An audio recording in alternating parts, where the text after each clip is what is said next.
Selamat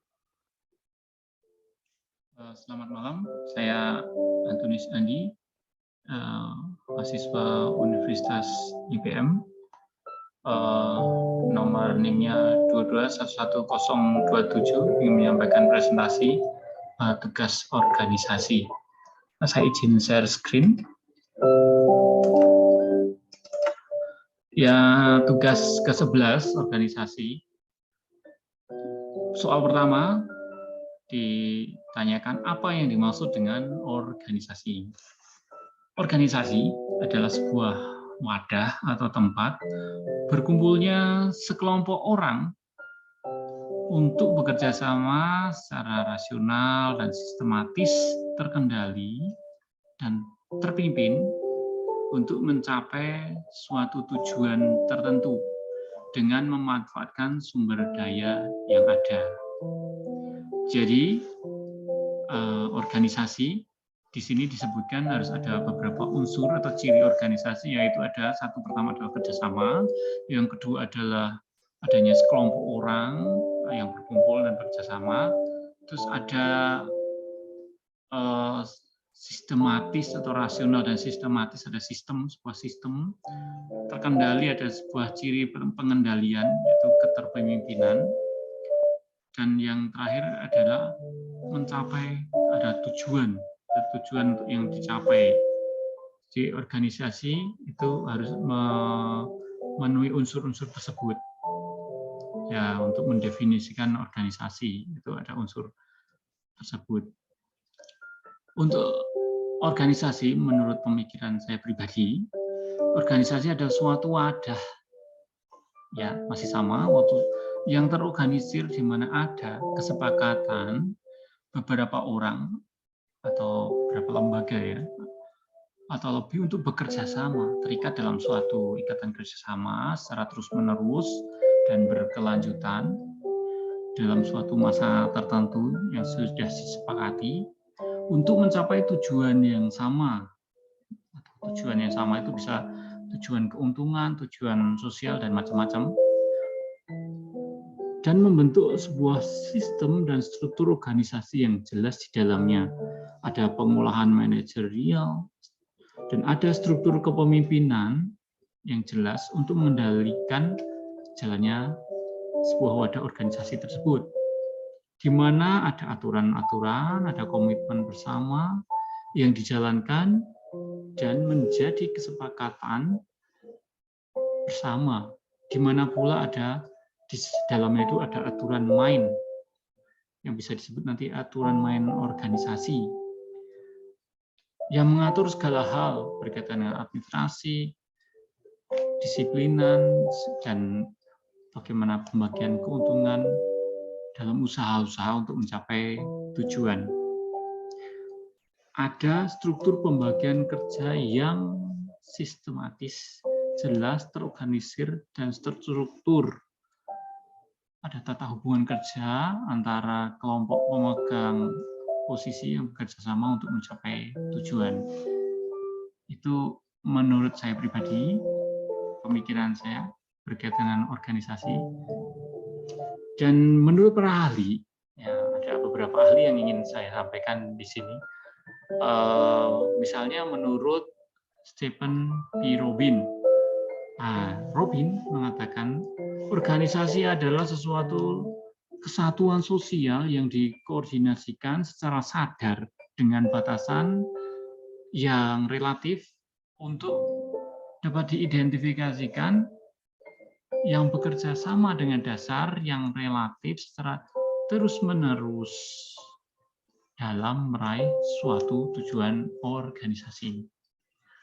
Sedangkan James D. Money mengatakan bahwa organisasi merupakan sebuah bentuk perserikatan manusia guna meraih tujuan bersama, itu yang dikatakan Money. Jangan Stoner, di sini disebut Stoner. Ya, Stoner mengatakan bahwa pengertian organisasi adalah sebuah tindakan yang dilakukan secara khusus serta dilandasi pada dasar kelangsungan. Sedangkan Richard Scott, organisasi adalah sebuah tindakan yang dilakukan secara kolektif. Ada ciri-ciri kolektif sana sengaja terbentuk guna meraih tujuan secara khusus serta didasari pada atas keberlangsungan. Jadi kalau menurut Richard Scott itu unsur-unsur organisasi yang dapat dikatakan organisasi harus memenuhi beberapa hal. Yang pertama adalah itu dilakukan secara kolektif, terus ada tujuannya juga, terus ada didasari keberlangsungan atau tidak hanya saat tapi berlangsung berkelanjutan seperti itu. Itu jawaban nomor 1 berkaitan dengan apa yang dimaksud dengan organisasi. Sekarang nomor 2, pertanyaannya adalah sebutkan dan jelaskan bentuk-bentuk organisasi dan gambarkan. Nah, organisasi, bentuk-bentuk organisasi yaitu yang pertama, organisasi lini. Yang dimaksud organisasi lini apa? Organisasi lini itu suatu bentuk organisasi yang menghubungkan langsung secara vertikal antara atasan dengan bawahan, sejak pemimpin tertinggi sampai dengan jabatan yang paling terendah. Ini organisasi lini. Terus ada organisasi lini dan staf atau kombinasi ya. Kombinasi antara organisasi lini di mana satu rantai komando dipertahankan, namun dalam kelancaran tugas pemimpin dibantu oleh staf. Organisasi lini dan staf ini cirinya adalah sangat fleksibel. Ini satu kata kunci yaitu fleksibel. Terus organisasi fungsional. Bentuk organisasi yang merupakan bentuk organisasi yang menyusun atasan dan karyawan menjadi satu kesatuan yang dimiliki bidang tugas yang jelas. Jenis organisasi muncul karena adanya permasalahan di bidang yang berbeda-beda. Nah, itu organisasi fungsional. Fungsinya adalah mengatasi hal-hal yang berbeda-beda ini. Kan muncul karena ada permasalahan berbeda-beda. Ini fungsional. Terus yang selanjutnya adalah organisasi komite. Organisasi komite, organisasi yang terdiri dari banyak orang yang bisa disebut dengan dewan direksi yang punya kewenangan bertindak bersama secara kolektif, terus mengutamakan musyawarah, terus adanya hak, kewenangan, tanggung jawab, kerjasama dari masing-masing dewan. Nah, ini struktur yang kita tampilkan, struktur organisasinya, gambaran organisasi yaitu ada kepala bagian, ada bidang-bidang tertentu, ada bidang informasi, ada bidang kalau di ini kan yang multimedia segala macam, ada kesehatan. Nah, itu struktur organisasinya. Terus yang ketiga yang dimaksud dengan pertanyaan ketiga, apa yang dimaksud dengan prinsip-prinsip organisasi? Jelaskan. Jawaban kami, prinsip organisasi yang dimaksud dengan prinsip organisasi adalah dasar berpikir, bertindak, dan sebagainya yang menjadi prinsip utama organisasi. Nah, yang menjadi prinsip organisasi adalah menyelaraskan tujuan. Fungsinya prinsip dasar organisasi adalah menyelaraskan tujuan dan tujuan perusahaan. Terus prinsip organisasi ini adalah dasar dari sebuah organisasi agar berjalan dengan baik sesuai dengan arah tujuan organisasi. Nah, menurut Manurung, prinsip kerja ada beberapa pedoman, yaitu ada perumusan kerja, ada pembagian kerja, ada pendelegasian kekuasaan, ada rentang kekuasaan, dan ada tingkat pengawasan, ada satuan perintah, dan ada koordinasi. Itu menurut Manurung menjelaskan tentang prinsip-prinsip organisasi. Selanjutnya, pertanyaan nomor 4. Sebutkan dan jelaskan faktor-faktor yang mempengaruhi organisasi. Jawaban kita akan singkat. Faktor-faktor yang mempengaruhi organisasi. Kalau itu faktor yang mempengaruhi perilaku misalnya, adalah ada peningkatan produktivitas, ada pengurangan kemangkiran. Kemangkiran itu dalam arti banyak, misalnya tidak masuk kerja tanpa izin, segala macam, keluar tanpa pamit. Nah, itu ada kemangkiran. Terus adanya penurunan turnover, namanya turnover, pengenduran secara permanen organisasi. Terus ada peningkatan kepuasan kerja.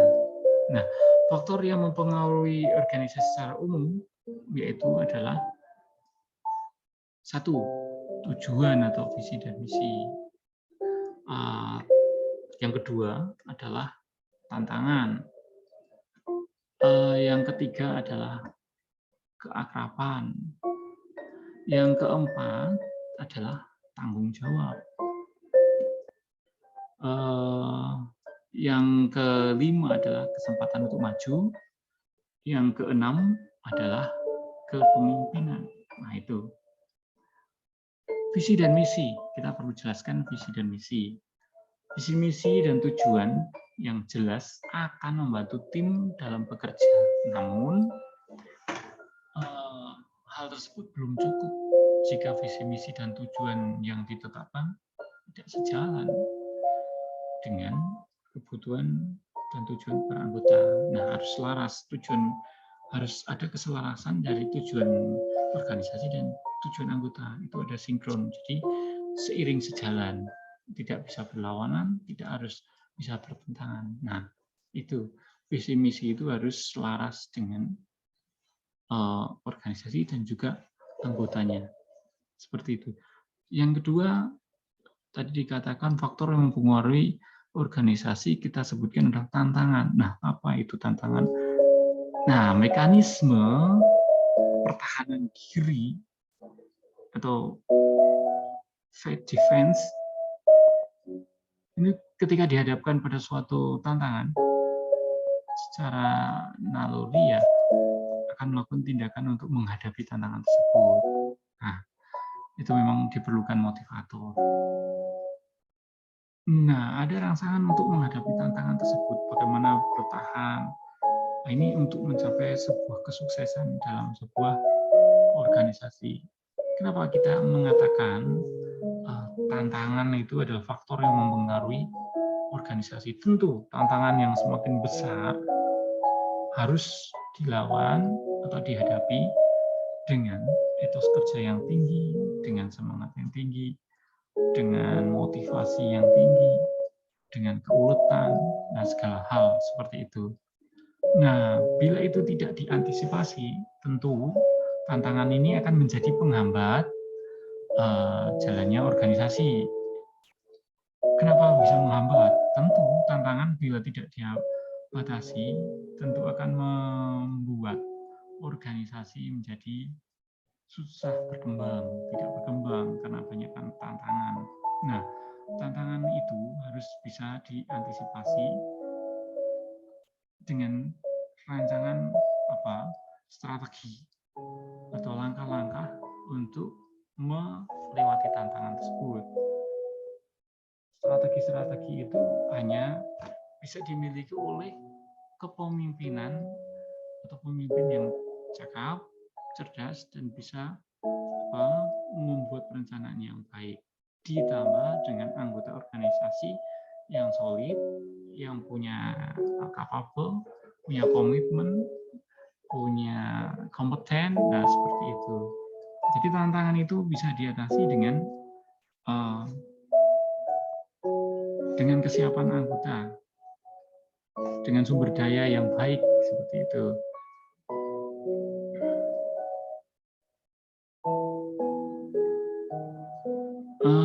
Cara memberikan tugas itu juga harus sesuai dengan kemampuan itu caranya. Kalau tantangan besar berarti orang yang benar-benar terpilih, cakap, dan mampu mengatasi tantangan itu yang harus dipilih. Jadi kalau tingkat kesulitannya tinggi, tentu membutuhkan orang-orang yang punya kemampuan juga tinggi, seperti itu. Jadi kejelian memilih orang untuk dianalisa mampu menghadapi tantangan itu juga penting. Nah, yang kedua adalah keakraban.